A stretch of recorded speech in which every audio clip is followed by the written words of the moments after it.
Well, here we are, we're down at Suffolk Water Park. Believe it or not, we're 2 days into British summertime. Wouldn't think it, would you, looking at it out here today. We're on the traditional lake, which is the back lake. It's got good head of fish in here, lots of doubles, a few 20s, high 20s. Lovely little lake, looks beautiful in the summer. Yeah, can see what we can do. Just having a wander around, see if anything shows. I know all these margins are quite good under all these sort of snaggy trees and bushes. This weeping willow does a few fish. That corner's particularly good. Right up there, there's an outlet into a match lake next door, and I know the fish love it up there. In fact, I think I'm going to go and have a little look up there before I make my mind up.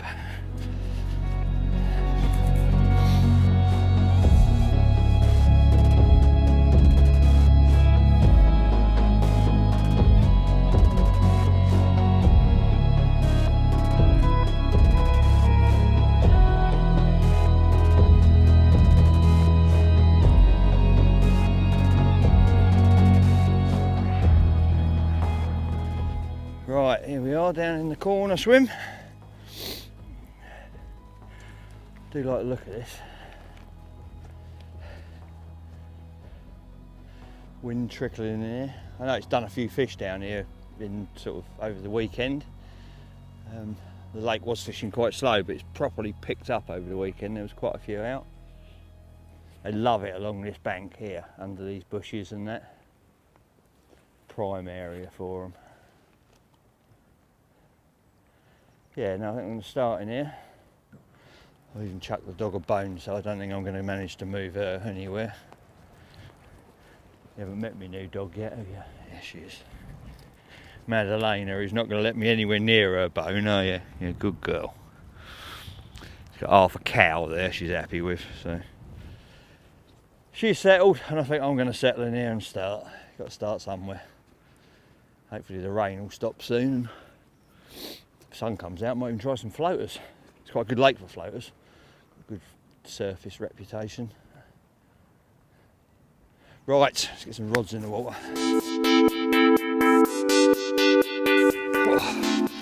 Right, let's get a house up because the weather's really not getting any better at all.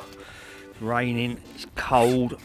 I want a bivvy that's going to go up proper, quick, easy. Keep me nice and dry. And this is just that. Oh, fold this out.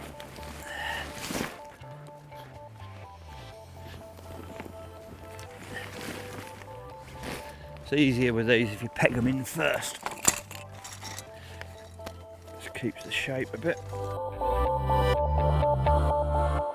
Quite really is bloody a horrible day.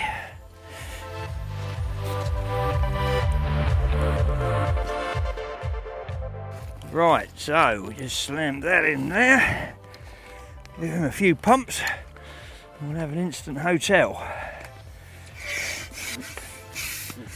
There's the first half.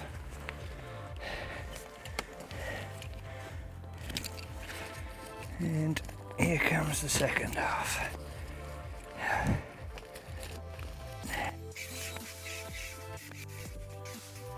There we go. On Bivvy. One little pole slides around the front for the porch. And we're home and dry. Can't believe this weather. This time last year it was about 24 degrees. I think at the moment it's about 4. Simple as that. There we go. We've got rod straps and everything. Got the tension bar. Pop him in there.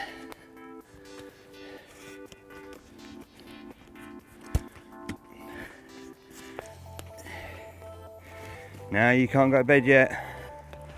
You can't go to bed yet. No, you're all muddy. You stay out. Should get a little one really for the kennel. That'd be the one, wouldn't it? Fancy a kennel. Look at that puppy.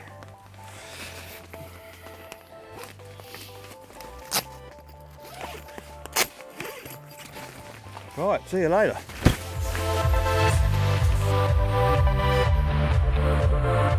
So Dave, we've just stumbled across into your swim, and I've noticed something new and quite exciting. You've got a new bivvy behind you, and there's something quite different about this, isn't there? Yeah. It's unlike every other bivvy. It hasn't actually got a pole structure, it's got inflatable poles. We've got this one small pole at the front just to hold the porch rigid, but the two main poles on here, you pump up. So you simply plug in a pump through some valves, give it a few pumps, and it erects really quickly? Yeah, it's only a few pumps. Best way to do it, undo the bivvy, flat it out on the floor, peg it out, and then from there it takes 1 minute. Brilliant. Literally. And it's extremely rigid as well. I mean, I've had a push around on there, and that isn't going anywhere at all. No, For people at home, like they might be a little bit worried about using an air inflated bivvy. It could get caught on your hook. We get that a lot on the shows. People say, "Oh, what if you get a hook in it? You're going to puncture it." You would never puncture these. They are. I mean, we took a bit of video of Alan at work driving over it, put it on the road, and drove over one of the poles, and it just bounced back up, and it was absolutely fine. Extremely They're durable. in a really heavy duty sleeve. You wouldn't even get a hook through them. They're solid, proper really solid. impressive. So what else have we got on here as well? Like, I mean, you've got a fixed ground sheet inside, so there's no messing about. It is, and it's a very heavy duty ground sheet as well, but it's soft. You know, a lot of heavy duty ground sheets are very, very sort of hard, rigid, brittle almost, but this is quite a soft touch ground sheet, incredibly thick, built in as well, which a lot of people like because you don't get anything in there, you don't get any weather in there, you don't get any creepy crawlies in there. So literally when you pump it up, bang, you've got your whole house, it's all in situ. Brilliant. It's got a 3-door option on there, you've got your solid door, which velcros, if you want, down across here. I mean, if you're going away from your swim, you can zip it down and velcro it across, and it's everything. And have you got an option for a letterbox style? Yeah, you can fish it. Yeah, you can do it letterbox style, so you can see if the weather's coming at you and you want a view out. But then you can use the clear door as well. It's got a clear door, a mosquito door, and a solid door, which you can use in, like you say, in a letterbox. And obviously style. the construction of this peak as well was designed so it keeps the weather out. I noticed you've got these little little side flaps there that kind of just, if there's any side rain. Because we've also got vents on the side here, and obviously if you've got these undone and a bit of weather comes in, you know, this is going to help keep that away from your vented areas. Brilliant. It's got vents at the back as well, which is, you know, in the summer is fantastic. So you get some airflow through it. And what about the waterproofness on this bivvy as well? Because the material looks really, really durable. It looks really thick. Yeah. Well, it's an 8,000 hydrostatic head on there, which is all you can see. You know, just beads up. And beads off nicely. It's as waterproof as you'd ever need. Nothing's ever coming through it. And the other thing I've noticed, there's a lot of rod straps on it, and that's quite useful, isn't it? You can kind of put your marker rods away, there's some on the back. Yeah, the ones on the back are great for your, what I call your utility rods, you know, your spot on your marker, you know, or whatever, when you're not using them. They're around there out the way rather than up in the trees all tangled up. And like you say, there's 4 on the front there, so wherever you're working from, you're covered really. This is quite a generous sized bivvy. Yeah. There's loads of space in there. Yeah. Is this a one man? It is a one man, yeah, but it is a big one man. You've got plenty of room in there. I've got me there, and I've got the dog at the back, and obviously room for anything I want. You know, bivvy table and all my bits of tackle, and that all fits in there nicely. We also do a 2-man, which I've got up just along the bank there, which I'll show you in a minute. Brilliant. You know, for 2 people. Obviously, great for French trips, European trips. Oh yeah. Well, should we go have a look at that one now? Yeah, then? no problem. It's just up here. So, Dave, this is the 2-man version, and what a behemoth this is! I know. It's an absolute leviathan of a bivvy. It is a big bivvy. As you see, we've got 2 bed chairs in there, full-size bed chairs, and you've got the space of another bed chair in between. Yeah, I mean, I could almost stand up inside it. I mean, that's saying something with my height. I mean, you definitely could. Oh, I could. Yeah, no, it's got absolutely loads of room. If you are using a 2-man with 2 people, you know, that's important. You've got space for everything else that you take with you, and a bit of room to move about. You don't want to be on top, you know, beds touching on top of each other, and as you can see there's tons of room. This one's actually got a 3rd pole, so it's a 3 inflated pole. But due to that sort of inflating action, it's still just as quick to put up? Under 2 minutes. Yeah, under 2 minutes. Once it's pegged out, under 2 minutes. And wow, that's mightily impressive. That's got to be maybe the fastest 2-man bivvy to set up. Oh, you see it go up, it's there. You know? Really impressive. And it's, again, mega rigid, got all the sort of features that the other one's got. Its own in-ground sheet and everything, the side vents, all your rod straps. I say just got the extra pole and that extra size. So Dave, what sort of pump do you need to blow up a bivvy of this size? It comes with a pump. Brilliant. Yeah, so it's already in the pack? Yeah, it's in the bag. When you get it, everything's in there. And you sort of put your feet each side of it. I use these a lot I've used them for years for inflatable boats and that. And the beauty of these is they pump on the way up and they pump on the way down. So you get a lot of air in quickly. Yeah, and it's, like I say, it only takes a few pumps to get it up there. Yeah, anyway. to be fair, I watched you put this up earlier, just sneakily from my swim, and it went up in seconds. Oh, 1 minute it was on the floor, the next minute it's fully inflated. So and they're so much better than those little foot pumps or whatever. And like I say, up he's blowing air in, down he's blowing air in. So it takes 20 pumps or whatever, and it's up. Brilliant. So make sure you check that out, guys. It's the Airflow Bivvy from TFG. Really good.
Unbelievably, in the rain and just before dark,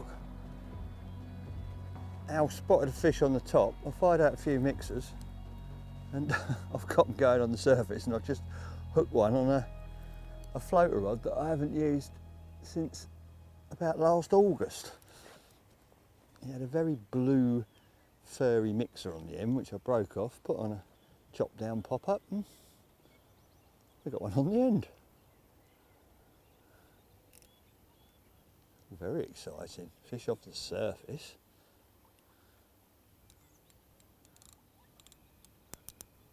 Not had a bite all day. Maybe I should have been fishing. I was fishing a zig, but maybe I should have been fishing them a lot higher. Floater fishing in the pouring rain. Look. Just shows anything's possible. Carp. Desperate to get in these reeds. Oh, and he's nearly made it. I'm sneaky. He's in there. He's in. No, really. I daren't give him any more because it's a tiny little look.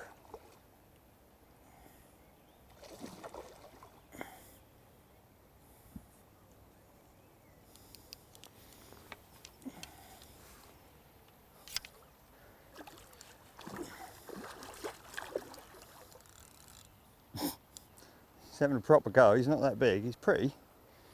Little scaly mirror, but you don't want to come in this net. 2 more shakes. And we got him. Off the top. How about that? It's not what I was expecting. Lovely job. Right. There's some more bait out there. Oh, maybe not. I've just stood on my catfolk and broke it. Oh well, we got a fish. Right, here we go. First floater caught fish of the year. Not the biggest, but lovely, pretty little thing. Look at him. Off the top in the rain. I like him. So exciting, floater fishing, I love it. Sort of frustrating and exciting in equal measures. He's a nice little fella. Yeah. Gorgeous.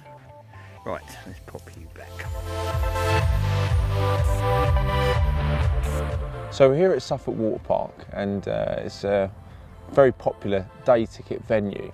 Now I'm just going to talk you through a couple of rigs that are very simple and really effective on places like this. So when I like to fish a Wafter, there's generally one presentation that I go to, and it's this one here. It's really simple to tie. I'm going to show you how to do it now. And just give you a little bit of a step-by-step guide on how to create this little Wafter presentation.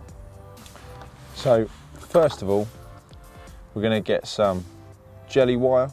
It's any sort of semi-stiff braid will work, but this is the one that I'm using today. You get a nice sort of length of it there. Cut it off, and then we take a stripper tool and strip about, I don't know, maybe 4 inches away, and this part is going to create our hair. So very simple. All we've got to do is a nice overhand knot to form the hair. I always like to pull it through using a baiting needle, it just makes it a little bit easier. Just tighten that down. And then at this point, any sort of rigs that I do that have a hair and don't have a bait screw, I tend to put the baits on before I start tying the hook link around the hook. So I'm just going to take a Wafter,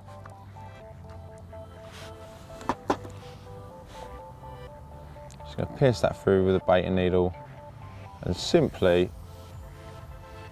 put that straight onto the hair, like so.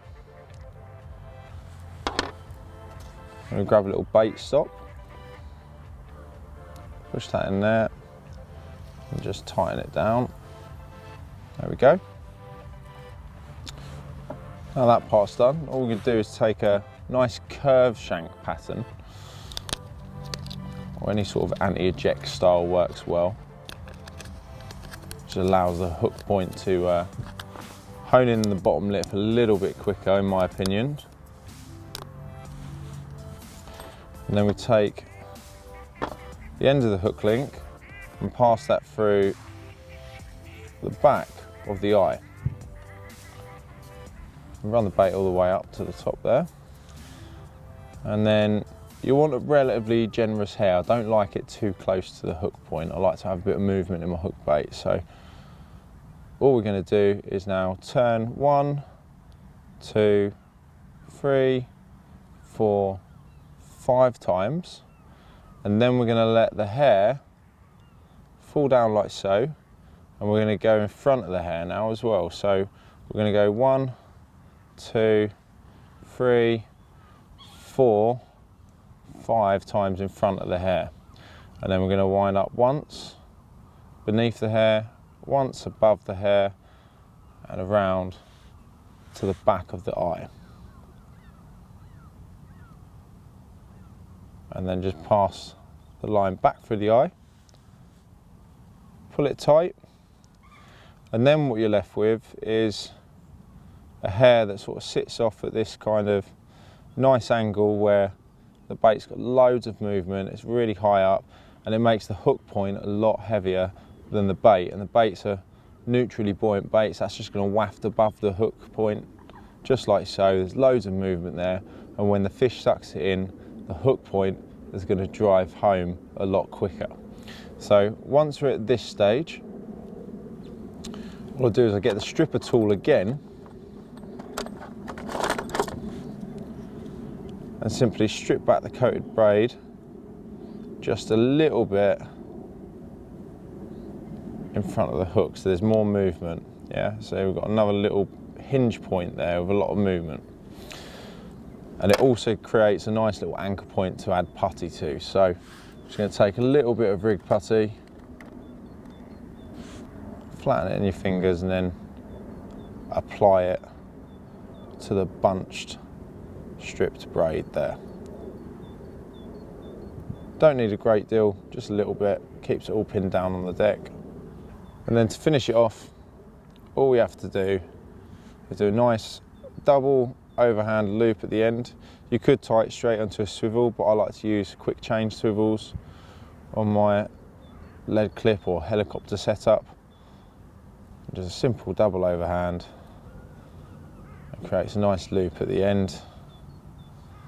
And then all we have to do is trim the tag end.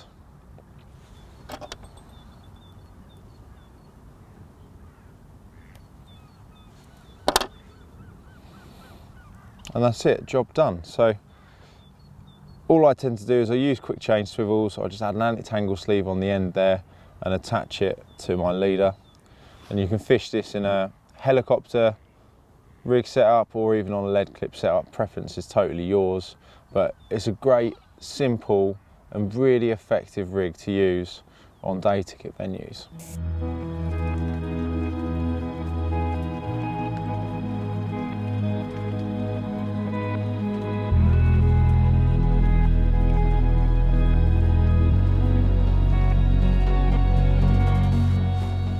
Well, as you can probably hear and see, it is persisting down out there, and it's actually quite cold. I think it's about 4 degrees.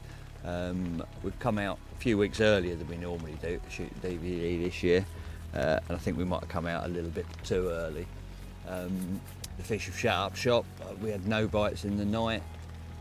It's very quiet, so we're going to make an executive decision, and we're going to head to the CAF and then head home and be back out on the bank in a couple of weeks. Hopefully by then spring will have arrived and we can finish off in style with a few fish and a little bit of sunshine and maybe not quite so much clothing. So we'll see you then.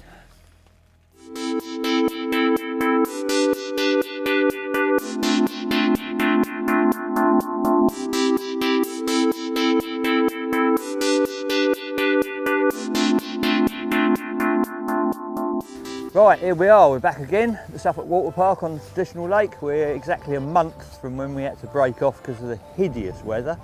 And since then, it's been absolutely scorching. In fact, I've sunburnt all my lips, they're as sore as at the moment. And we turned up this morning, and guess what? It's freezing.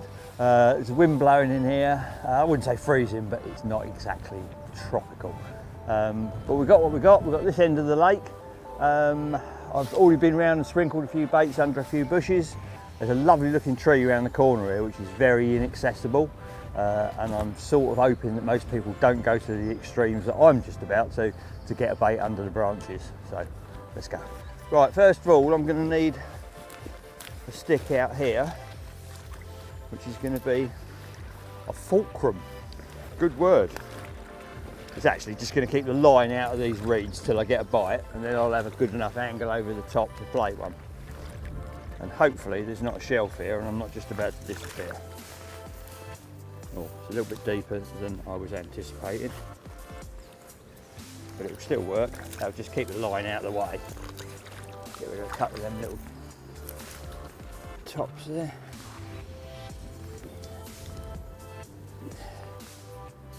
Should be spot on. All will be clear as crystal in a minute, hopefully. Right, here goes part 2. Bank sticks are in. Look at that for carpiness. The height of carpiness. Not really sure what carpiness is, but that must be the height of it, surely.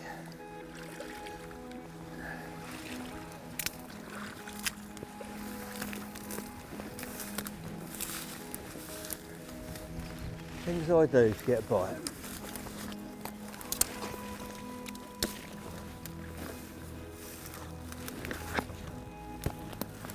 I've no idea if I can do this because this could be very, very deep or very, very not.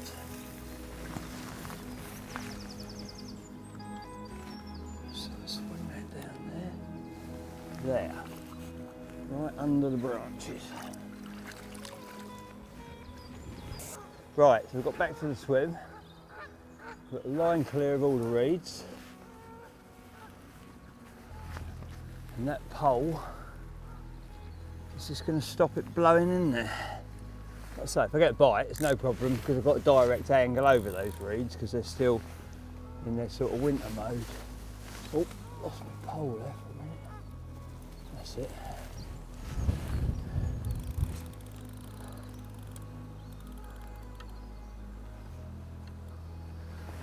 And there we have it. Strange, but true.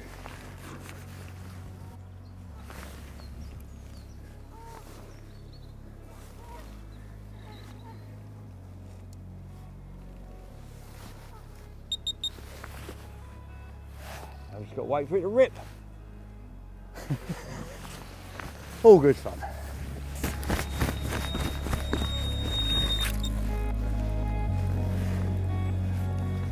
Well, it's the one round the pole.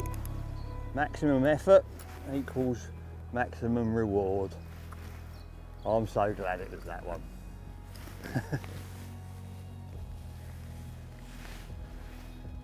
Little bit of tomfoolery and we've caught one. Well, we're catching one. We need to go under that other rod because he has stinging nettle nightmare.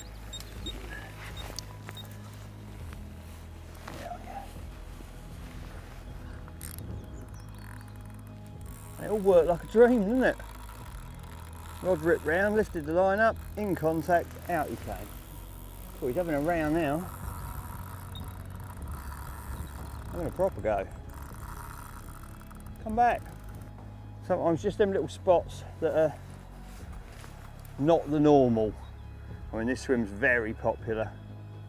Everybody fishes that outlet, inlet. They must be, although they feed there a lot, they must be well spooky on it, looking for rigs, but right tucked under them branches, this one probably thought he was safe. But ha-ha, I had a surprise for him.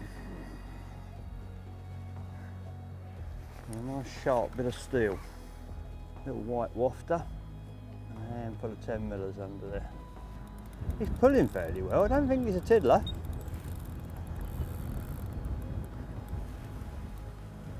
Come on, let's have a glimpse of it and then I know how hard I can pull. Incredible. If I was playing this on my big pit, I'd be getting proper worried now, thinking it's a monster. But I know it's not going to be. Well, I don't know actually. Not really sure how big they do go in here. This is ridiculous. He just won't give up. Not even at the top. There's the leader. He's Maddie, look, come and give a hand. Covered in fox poo already. Been here 10 minutes, see her rolling with her neck in it. Come on, mate.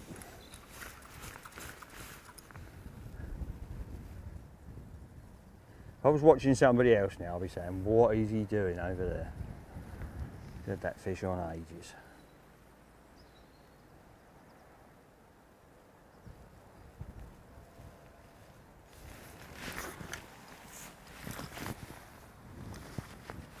Nice. We got him.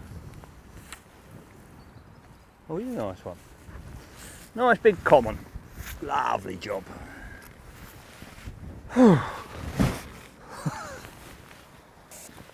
Right, here we go.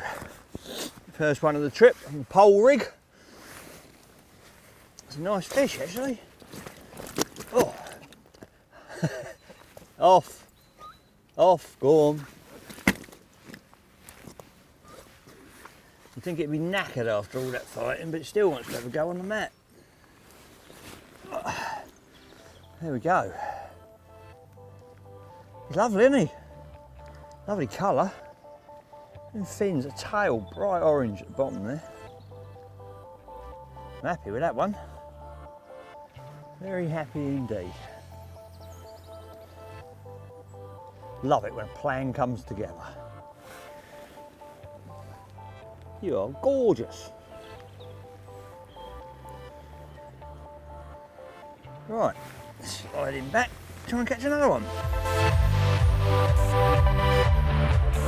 So the second presentation that we're going to show you is this little pop-up presentation here, and it allows you to change your hook really easily should your hook point get blunted. If you're fishing over sort of hard gravel spots, it's quite easy for your hook point to get turned over throughout a session. And if you're fishing for really big hits, then you don't want to be tying up new rigs every 5 minutes. With this, all you have to do is simply change the hook point, or change the hook over as and when it's needed. So we're just going to talk you through how to tie this up now, and give you a step-by-step run through on how to tie the multi-rig. Once again, we'll take our jelly wire. Any sort of stiff coated braid will be good for this. So just take a nice length of it, cut it off from the spool, and then strip back maybe 3 to 4 inches of the coated braid, like so. And then all we've got to do is a simple overhand loop, just as you would for creating a hair on a hair rig, except this is going to be much larger because it's got to pass over a long shank hook. So very simple. Fold that over there. Use your baiting needle to bring it back through the loop. There we go. Once the loop's formed, all you need to do is simply cut away the tag end.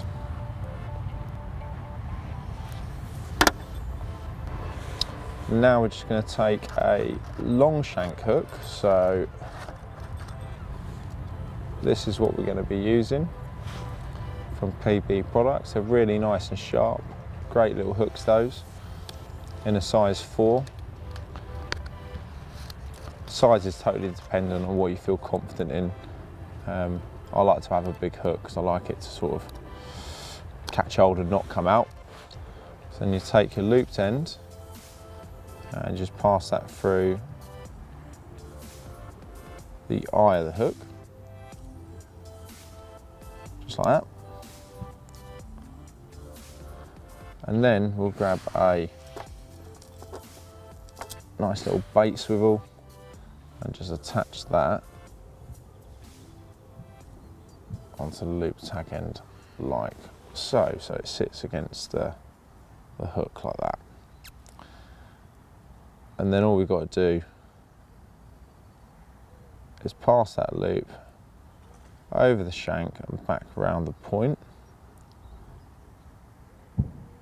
Just open the braid up, pass that over the hook point like that.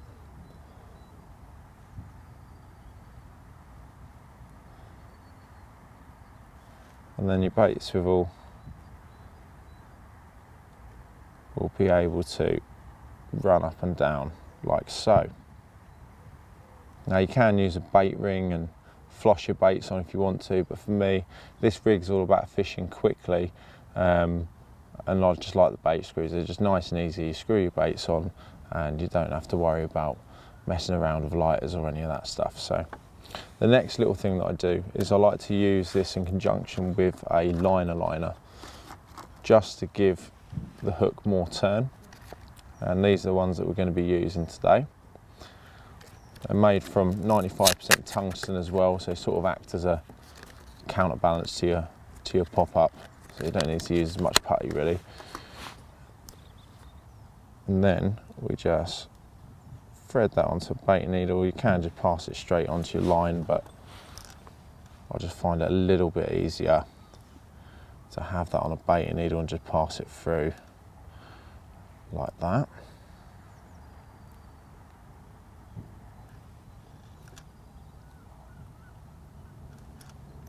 And then we just bring that over the eye of the hook like that.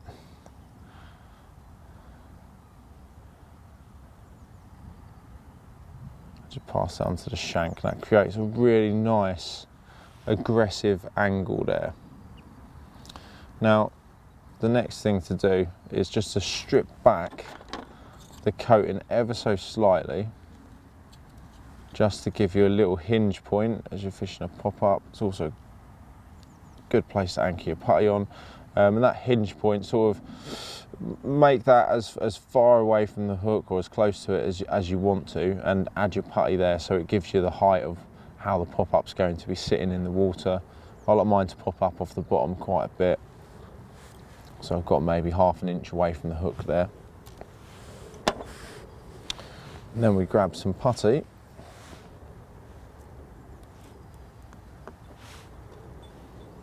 Use the strip back braid as a little anchor point.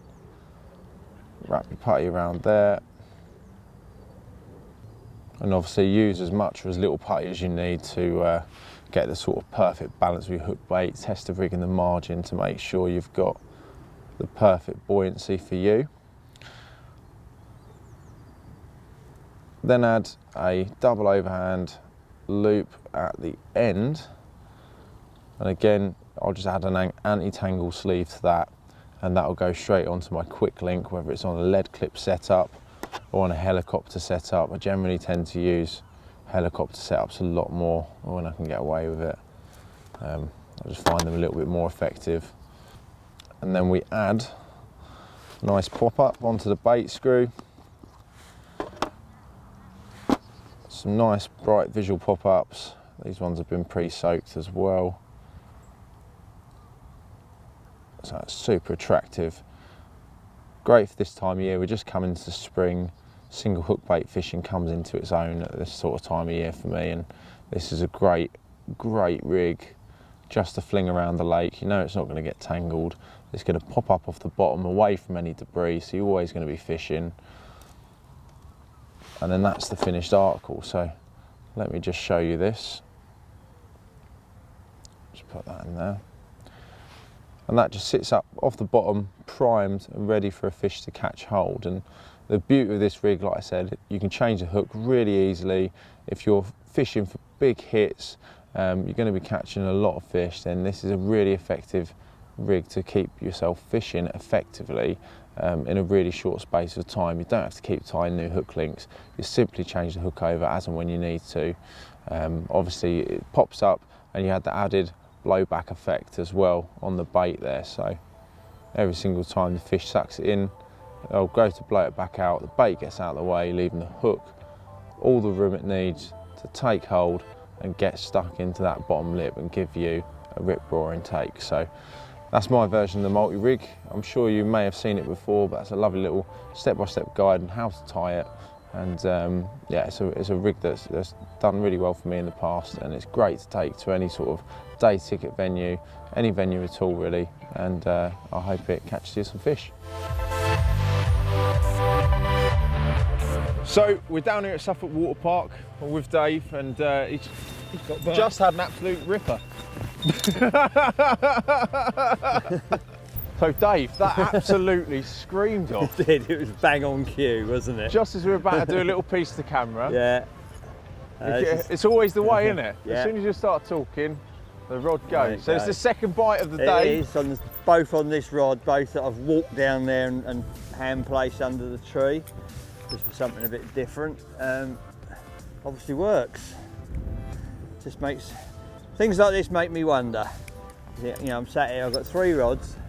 This one's fishing the prime spot that everybody fishes, and it hasn't had a bite, and you could sort of think that nothing was going on, but you try something a little bit different and you get a couple of bites. So I'm thinking, do I put them all in different spots now? Make them all fish spots that are as hard to get to as possible. Well, that's it. It's not the sort of spot anyone would sort of tend to go for. I mean, you obviously kitted out with the waders, you've got to wade down the margin to get to the spot. We've got him out. Let's put up a right old scrap there as well. Yeah.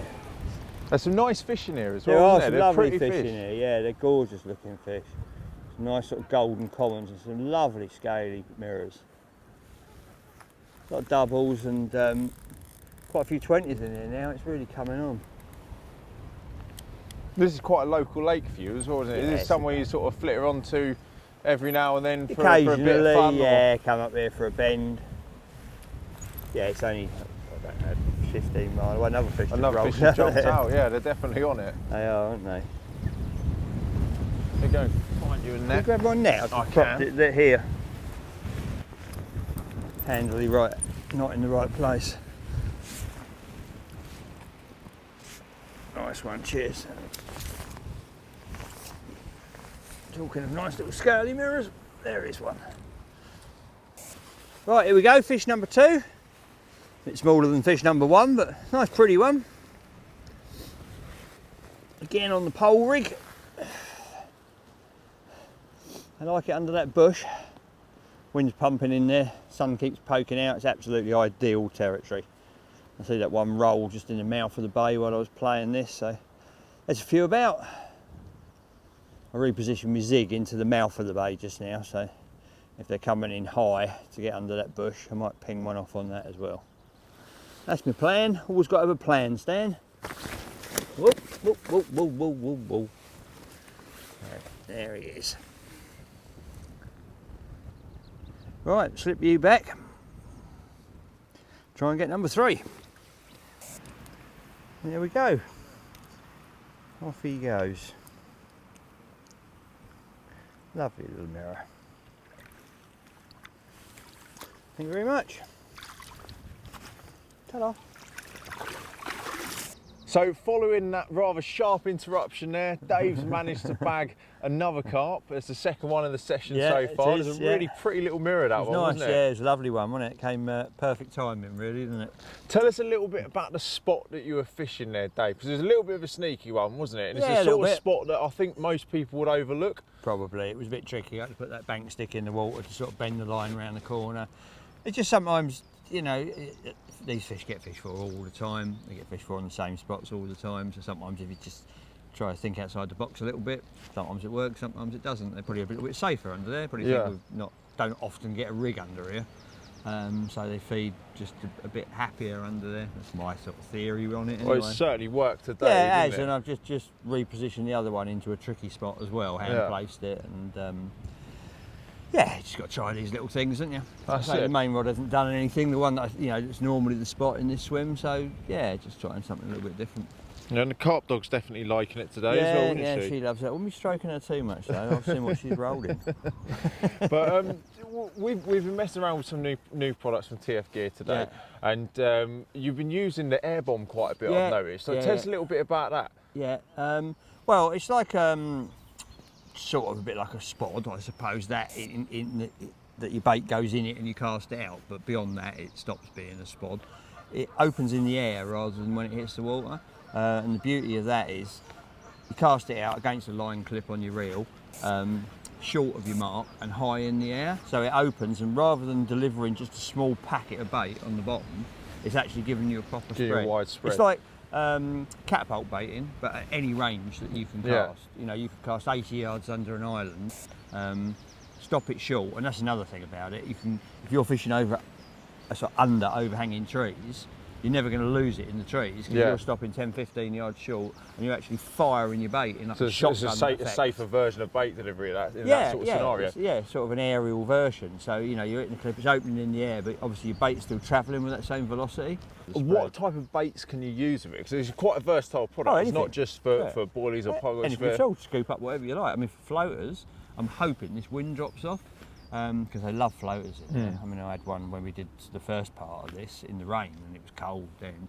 They're still coming out on that absolute chomping. But for floaters, it's going to be amazing, because you know, you're not landing, you've got fish feeding on the surface, your bait starts to dwindle, the fish want more, and then you're left thinking, right, what do I do now? Do I put a spod right in the middle of them, scare them all off, wait for them to come back? But with this, you just do it nice and high, short, ping it back as it hits the clip, so it's landing, let's say 15 yards short of where you're fishing, and all the fish are hearing is your bait just a mixer splattering down. I suppose that's quite an interesting point, actually. That's another good point to that product, that you're not landing on the spot that you're fishing. So there's like minimal disturbance using its bait up on any spot. Even if you're fishing a sort of shallow margin, on the far margin, you're casting that, you're not having that like spod directly impact on your spot. You're not having a big splash like right on top of where you are. And there are other ways of using it. It doesn't open on impact. So if you were fishing a hole in the weed or a margin spot or whatever, you can just chuck it out there. Don't trap it, just chuck it out beyond whatever it is your feature is you're fishing. Let it hit the water, and then gently wind it back over the top of the spot. And when it's in position, just flick the rod tip and it'll open and drop the bait exactly there. So you can fish tight in a small hole in the weed, and you can fish a big spread of boilies, particles, and everything in between. Brilliant. Okay, right, I've seen a couple of fish around that island. I think they use it as a bit of a roundabout, to be honest. So what I'm going to do is, in the calm bit, in the lee of the wind there, where that goose is, that sort of all along that stretch where it's calm. I'm going to put a bed of bait out using the air bomb, nice and tight, because fish I saw were proper tight, and the ones I've caught down here have been very tight in. So yeah, I'm going to put a bed of bait out there right under the edge, and hopefully intercept them as they go round. That's the plan, and this is the operation. Scoop a few of them in there, click, slide and hook, and away we go.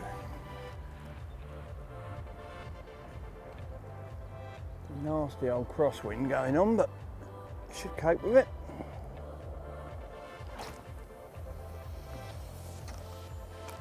Look at that, right under the margins. With no big badosh either, because that hits the water empty and it sits sort of 15, 20 yards away. Crosswind actually helps because it whips it out of the way. 2 or 3 of them would be perfect. Lovely job. Wonders of science, eh?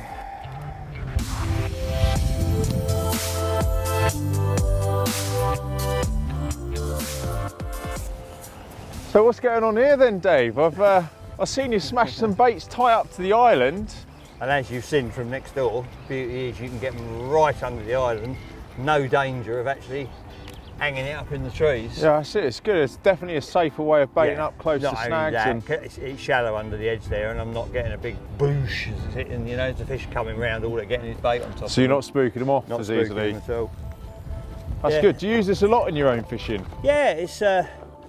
I'm going to be using it a lot more when the weather warms up for floaters. It's going to be amazing for floaters. But yeah, it's. The thing is, you can put anything in it. So how does it work then? Just show us quickly. Well, literally, you just. I'm using boilers at the moment, but you can use hemp particles, floaters, pellets, anything, anything really. You just scoop in, pull, and it clicks shut. Yeah. It doesn't open on impact. Right, so it's not like a spom or anything where it sort of it doesn't open open. on impact at all. It opens in the air against the clip on your reel. So you just sort of, if you was wrapping to a spot, if you took a couple of rod lengths off, put a small amount of bait in, and see where it lands. You know, because obviously everything, you can't give a definitive distance because everything's slightly different. Yeah. Hemp's light, floaters are lighter, boilies are heavy, so they're going to fly further or shorter. But generally start off on a couple of rod lengths. See how sort of gauge and get that shot straight in. Add a metre or 2 or take it off. Yeah, so it just goes on this clip. Yeah, so once you've locked it up, you just take the 2 beads, they're just for a sight grip, pull it down and just hook it on that as the casting clip. Right, and what happens when this is in flight? Does I assume this loop here kind of comes off? Yeah, what happens on the turnover of flight of anything that you cast, anything, no matter what it is, there's a slack spot where it goes from that direction on the cast to that direction in flight. And what happens is that comes off, the leader slides through in flight, and when it hits the clip, it pulls this pin, and that's what opens the payload. Yeah. So this opens in flight. You've still got the velocity of your bait that you had, from this in flight. So this stops dead, your bait doesn't. It fires out and it opens up as it comes out. So you want to be hitting the clip quite hard then, I assume? Does it take a lot of pressure to open? No, it really doesn't, because you've negated the pressure on the cast here, so the actual mechanism itself, no. Just as long as it hits the clip in the air, it's going to fling forward. And what you can do is you can vary the size of the pattern of the bait by, if you hit the clip on the way up, your bait's still going to be spreading. If you hit the clip straight, obviously it's less of a spread. If you hit it on the way down, then you're firing it at the water. Yeah. You know, if you imagine like you had a shotgun, for example, you fired it in the water, you get a small, splatter on the surface. You fire it in the air, you're going to get a big splash. Yeah. It's going to go out like that. That's a good metaphor to use. I suppose it's exactly the same sort of thing. It's like as if your bait's the shot. Yeah. Depending on the way that it goes, it spreads in a different angle. Yeah. But that's a really, really interesting and unique product, and I can see so many uses for that. Yeah.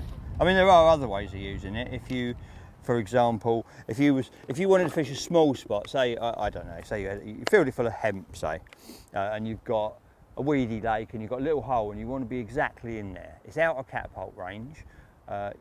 fish are moving in and out the weed, you can see them dropping down in the hole, there's a bit of fizzing, you don't want bosh on top of it. If you don't clip this and overcast it, what happens, because it doesn't open on impact, you can just throw it, you know, just beyond the spot, it'll hit the water and float, and you can gently bring it back over the weed until it's over the hole, and then just a little flick of the rod tip, and it opens up straight on the spot. Straight down the hole in the weed. Brilliant. That's a really interesting point. I think most people wouldn't think of using it in that way. I certainly didn't. No. But now you've said that, I'm going to put that to use because that's a really good little edge. Yeah, you can use it for your sort of, like I said, shotgun type baiting, and you can use it as a bait dropper, really. You know, surface bait dropper. Right, Dave. So let's see this thing in action, shall we? That's like grab the beads, slide it up, and just hook it on the casting clip. Simple as that.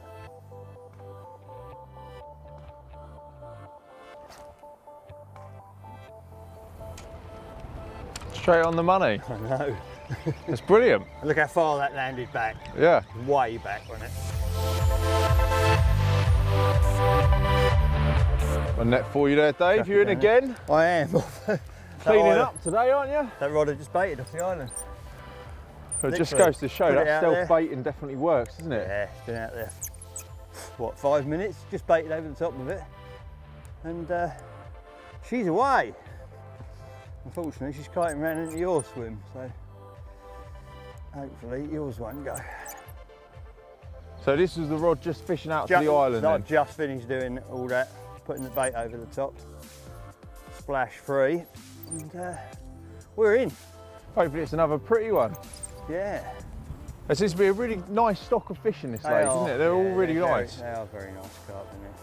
There's nothing majorly big in there, is there? I don't know, they reckon they're knocking 30 pound. They're waiting for it to do its first 30, but there's contenders, there's known high 20s that haven't been out for a little while, and maybe this will be its first 30. Maybe, we'll see. Does it feel like a good one?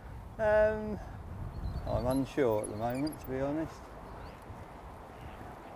They all seem to scrap in here. Every single one you've had has gone ballistic, That first isn't it? one, that common, was just unbelievable. Oh, there's another. It's a small one, little common. Another pretty little common. Do you want me to do the honours for you, sir? Yeah, go on then. Why not? When she's ready. They're really healthy fishing. They proper hang on, don't they? Sound like lies. They do hang on.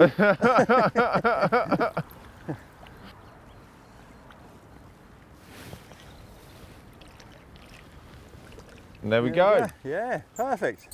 Another plan came together. Good man, well done. Excellent, thank you. So then, Dave, what are we doing now? Seems like you're having a different approach. Yeah, I like to keep on the go, me. Try a bit of this and changing. I've noticed there's a definite pattern. Everything I've hooked today has been within this far of something. Island, trees, snags, whatever. And on the far bank over there, there's 3 very likely looking overhanging trees. So what I'm going to do is I'm going to get a bit of hemp in the air bomb. And I'm going to fire this across right underneath the bushes. So snags on the far side over there? Yeah. I mean, they look snaggy. Underneath, they've been cleared out because it's a day ticket fishery, so they removed the snags, but the branches actually come out quite a long way. So I'll be able to stop this short. No fear of losing this in the trees, because obviously it's going to stop in the air way before that. Shoot the hemp underneath. I've already put the rod out there. I've just got it as close as I thought, and then added a metre and a little bit closer, just as close as I dared. And when it went in there, the end branch just bounced, just as it clipped it, and it went underneath with a great big thud. So it's obviously clean under there. So a bit of hemp over the top, and hopefully that'll be the next bite. Sweet, let's see this in action then. Okay.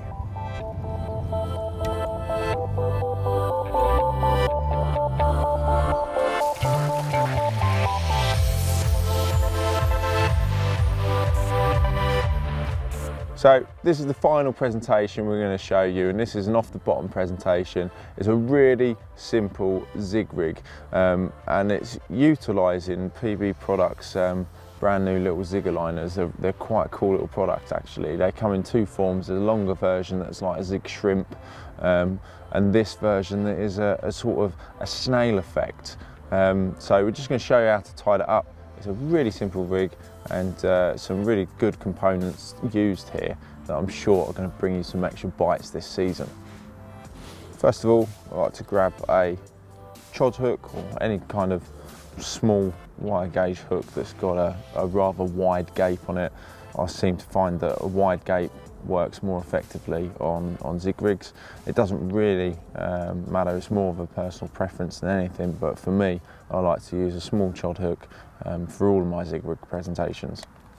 We simply grab some surface line or floater line and a light gauge. This one's £10, and it's a clear coloration as well, so it's really inconspicuous, especially if you're fishing off the bottom. You want to make sure that your line is kind of light and fine and clear and unobtrusive. So we pass that through. Now we simply do sort of 4 or 5 turn blood knot, I suppose. 1, 2, 3, 4, 5, and then we pass that back through the loop at the bottom, like so. Wet that down.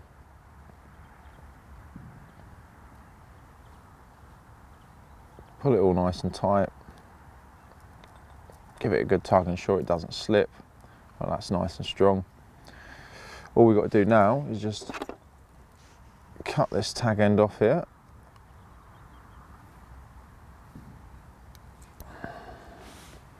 Doesn't have to be too neat because the aligner is going to go over that. And then, depending on how deep you're fishing, sort of measure out how many feet you're going to create your zig rig to. So say I'm fishing 3 foot off the bottom, I'd take 3 foot of line.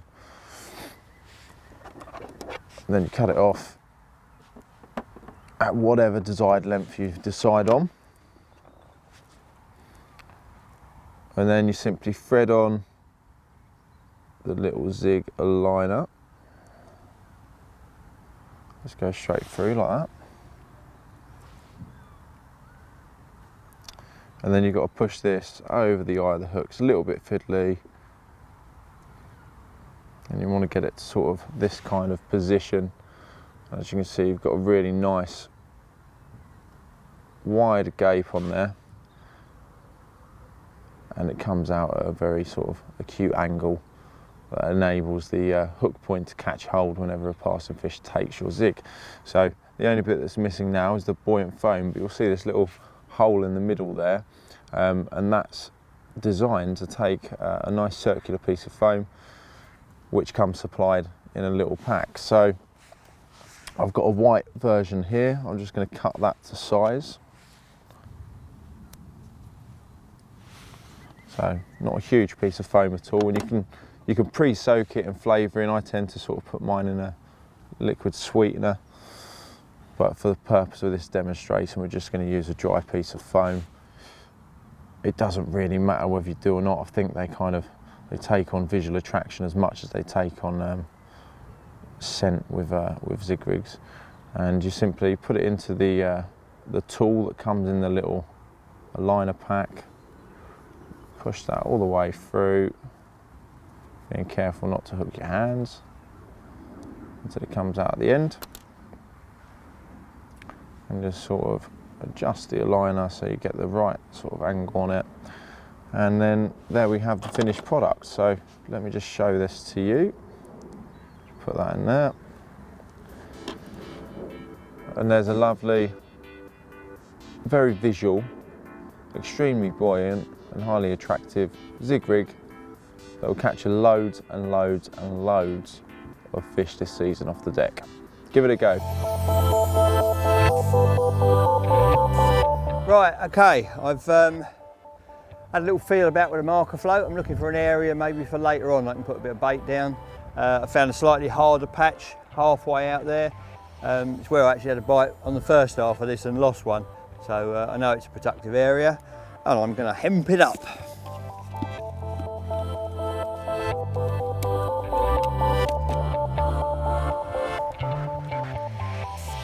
Nice to have something sort of baited up in advance. Another plan, hopefully it'll be as successful as the last 2 or 3. Got a little mark on the floor here, there it is. Right. Air bombs away.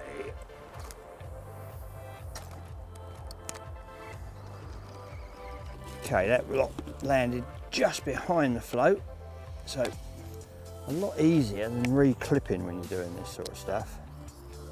It's just a step, one pace backwards.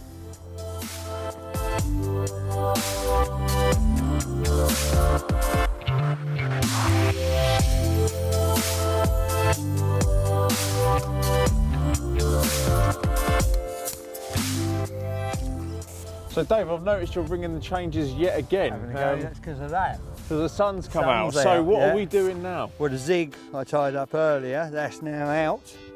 And I'm going to put some sort of zig sloppy mix over the top, sort of small and crushed hemp and some of this gear all mixed in, so this will cloud up in the water. So you use the air bomb for this again? Yeah. So you can use it for pretty much anything. You use it for sloppy mixes, you can use Whatever it for you hemp like. I particles. mean, basically, you're just using it to get bait out there where you couldn't get it easily before. Does it matter what side you load one of these up with particular mixes? Yes, to a degree. You've got to open that up. You've got one side that's plain and one side that's got a wire in there. But the boiler's in the wire side. Everything else, all your particles and sloppy mixes and whatever, goes in the open side. And why'd you do that? Is it because it closes better? Yeah, it just shuts up better. The boiler's sitting there better. It's just, you know, we've tried it every which way, and this is the most effective. A lot of beeping going on. There is. I think it's, the wind's picked up massively, isn't it? Yeah, it has. Windy and sunny, perfect weather for zig fishing. So same procedure as always, Exactly just the put same. it onto the loop. Exactly the same.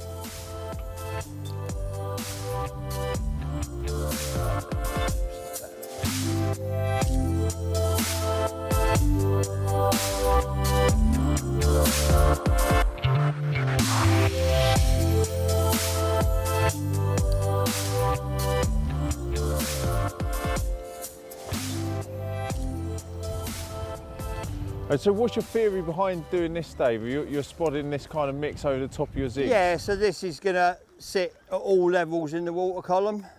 You know, some slow sinking, some's faster sinking, and the powders will cloud up.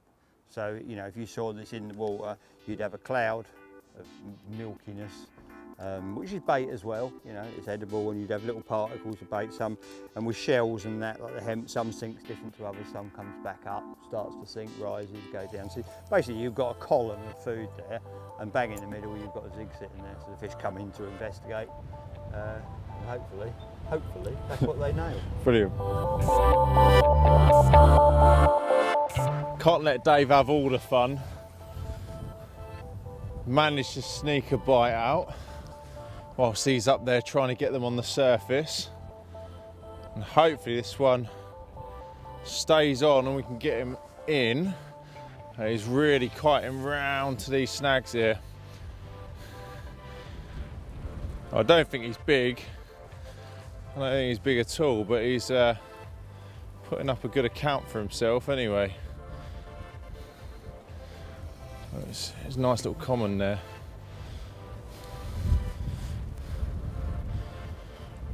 So nearly ready, but they do really scrap in here.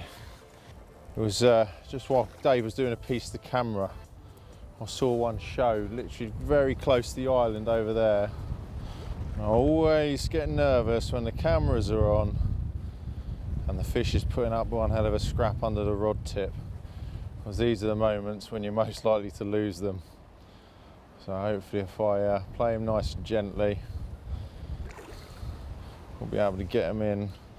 It's strange, they've all the fish Dave's had has done the same thing. They come in quite easily, but once they're under the rod tip, they go absolutely berserk. Just cannot believe the fight this thing is putting up. I've seen him already, he's not huge. He's got some power. Make sure he doesn't go over that other line. There we go.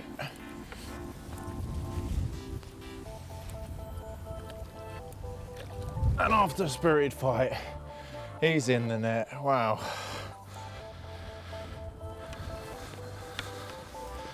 Well, that'll do nicely. Let's get this one out and let you have a look at him. After seeing a fish show, whilst Dave was trying to get them on the surface with the floaters, just cast a single pop up straight into his head. I had no less than 5 minutes later, it's been away. So, well pleased with that. Put up a lovely scrap, an immaculate looking common as well. There's some really pretty fish in this lake, so yeah, well chuffed. We'll go and put her back and try and catch a few more.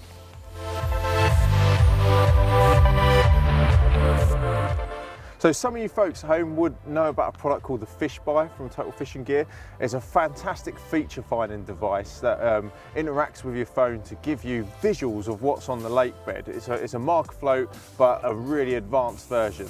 And Dave has a very particular way of using this product that that's a bit different to the norm and will allow you to find features a lot easier in your swim. Isn't that right, Dave? That's right, yeah. I mean, traditionally, when it first came out, it was used as a marker float with a camera in it. So you went up and down and filmed, each spot at a time. But I came up with a way of using it that would allow you to map your whole swim very, very quickly. So in 3 casts, basically, one straight out, one right, one left, you can put together a short film, if you like, of everything that's in between where you land your marker float and the bank. I'll explain the process as I go. It's probably the easiest way. So you start off, you put a lead on the line, just like a normal running lead. Nice big lead, big ring, a bead and a swivel, like an old-fashioned running rig. So you get to that stage, and then you need to measure out 2 wraps between 2 wrapping sticks that are set at a rod length apart. You're not clipping up here, you're just measuring 2 full wraps. And now what you want to do is count the rotations of your reel handle. It's a way of measuring, it will become apparent in a minute. So 1, 2, 3, 4, 5, 6, 6.5. 6.5 turns equals 2 wraps. So all you've got to do is remember that. So you then take a handily placed fish spy from your pocket. Easy for you to say. And you want a nice sturdy bit of line braid, or this is actually a coated braid, but you use a bit of braid, whatever. And you want it sort of about chest height. This isn't really crucial, but you want it on a nice long link. But what is crucial is the fish spy comes with a foam sleeve on there, which helps it stand upright. You want to remove that before you start. Okay. Yeah? Because the idea is you're going to pull this through the water, almost spinning, and it's going to stay flat, filming, a bit like a submarine. Okay, cool. Yeah? Starting to get a picture of what we're trying to do. So instead of trying to stand up, it's going to come along, that metre or so off the bottom, filming like this as it goes, what's in front of it. So that you tie to the other end of your swivel. So, like I said, basically you've got a very simple running rig with a metre or so of line, and then your float on the end, your fish spy, without the buoyancy aid. Well, it's still buoyant, but it will lay more flat in the water as you reel it in. Just tweak that up there. Okay, so running lead, long link, fish spy, all good to go. Now, very importantly, is you turn the fish spy on, connect it to your phone, and set it to record before you start. And so, for viewers at home that does not use the fish spy before, how do you turn it on and how do you connect it to your phone? Okay, so when you purchase the fish spy, you'll be given full instructions of how to pair it into the phone. So by the time you get to the bank, you'll have done that at home, so it will recognise your individual device.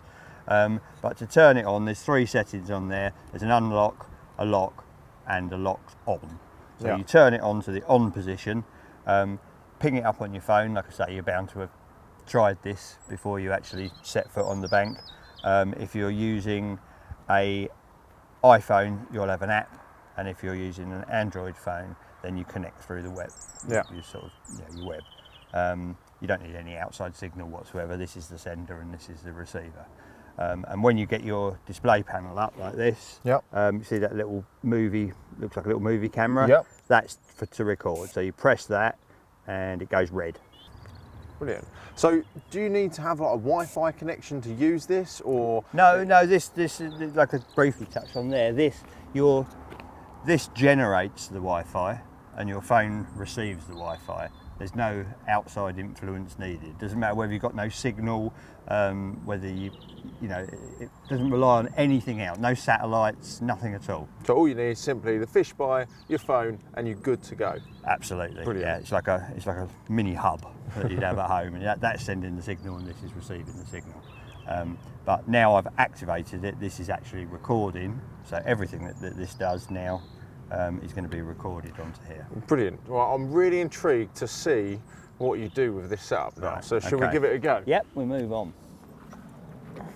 So, like I say, generally you want to, it depends on your swim and that, but what I do is I'll have one cast to the right, one cast straight out, and one cast slightly to the left.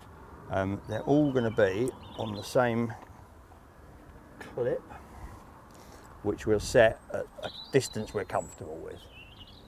Just check this isn't already clipped. No.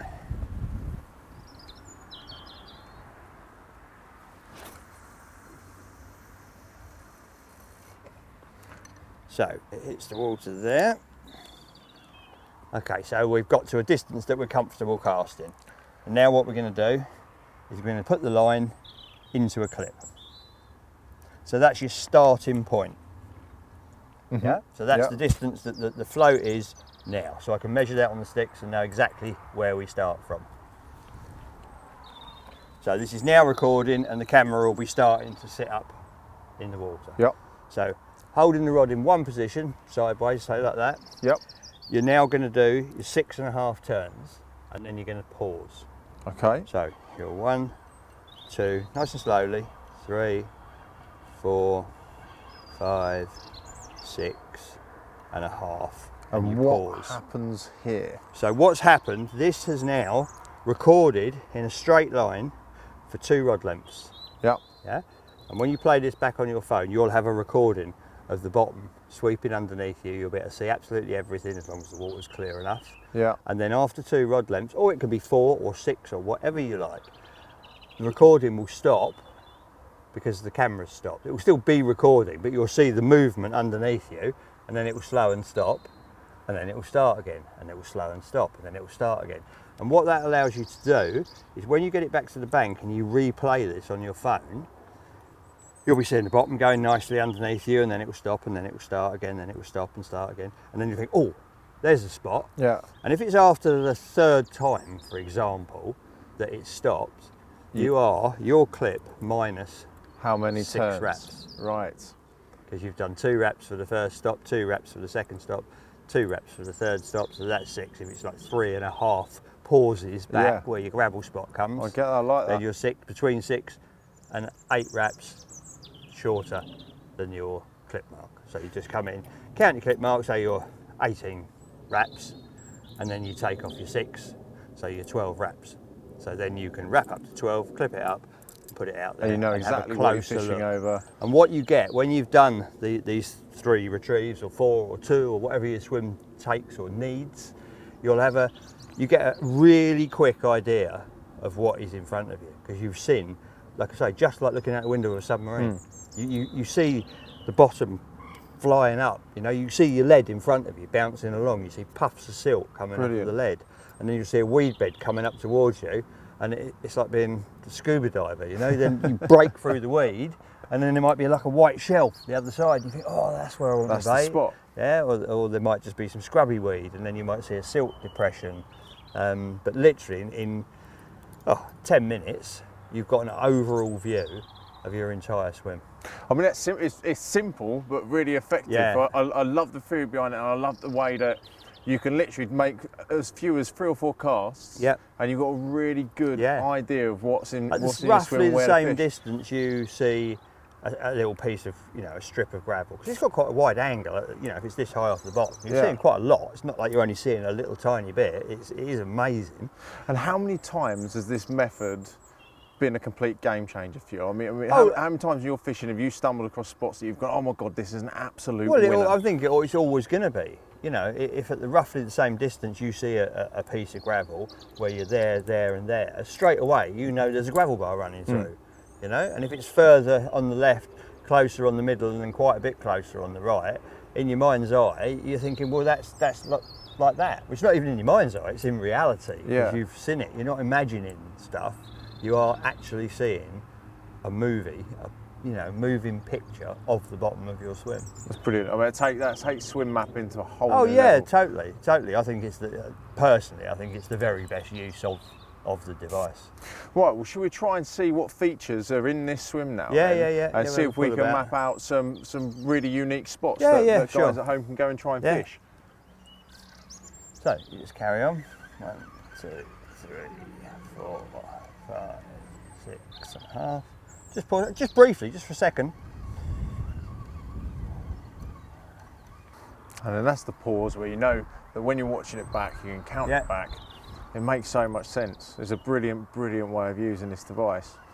And one thing to note as well, we don't get a live feed of it whilst it's out in the lake, do we? We've got to wait till it comes back in and then watch the recording. Because Wi-Fi doesn't work. No, Wi-Fi doesn't work underwater. There is no underwater Wi-Fi. There's no such thing. So you just retrieve it to the bank, and then you go back to your phone, which I've left over here. Just leave that on the deck. And then what you need to do is just to wait a second, right? Don't touch anything. It's now trying to connect. And what will happen is in a moment it will come up with the box. There it is, connected to FishSpy, and then your personal ID number. So that's now, they're now talking to each other. You press the red icon, the movie icon, and that goes off, or stops being red. And then you go to here, settings, your recordings, and you can see you've got different numbered recordings. I've got quite a lot because I've been doing a bit. It's always the top one. The top one is the most recent one. So you just press that and press the little play.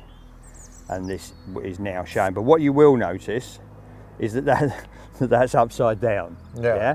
It's just the way that this floats. It's always upside down. So let's pause that. What you have to do, just stripe down, and you see you've got your portrait, or auto rotate, whatever you want to call it. Just turn the screen round with that. You turn that off, right? Yeah, so that it doesn't. If you turn your phone, it's not always going up the other way. You just turn the auto rotate off, turn the screen upside down, and press play. And now you've got a live view of how it and then you can see everything that's going on the screen. And like I say, with 2 or 3 of those, you've suddenly bang. You've got a picture of everything that's going on below the surface. That's so impressive. I love it. It is pretty amazing.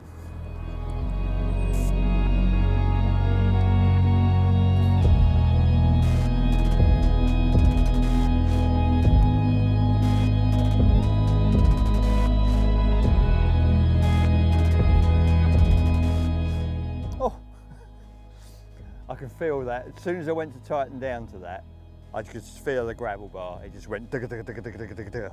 So that's going to be a good bit of footage there to start with. Okay. Yeah, on playing that back, I can see that I did indeed land on a gravel bar. Quite a nice one, to be honest. And then just your normal sort of pugginess. And then another little bit as well. That's not quite as pronounced, but there's definitely some stuff out there to be going at. I think I'm gonna have a couple more. Let's turn that off, put that back on to record. Yeah, let's have a couple more chunks out there. So there we go. We've come to the end of this year's TF Gear DVD. Part 2 was a lot more successful than part 1, but then the weather's been so much better apart from the wind. But we've got round it, we've caught a few fish. We've been Suffolk Water Park, in case you didn't know. We've been on the traditional lake, It's been good, isn't it? It's been brilliant, mate, and I've certainly learnt a hell of a lot over these 2 sessions here, and I hope everyone at home that's watching this does get that sort of education as well as I did. Yeah, an added bonus, wasn't it? It was brilliant. Teach someone something, but no, I've enjoyed it. It's been good fun. Like I say, we had a few fish on the bank. Yeah, lovely job.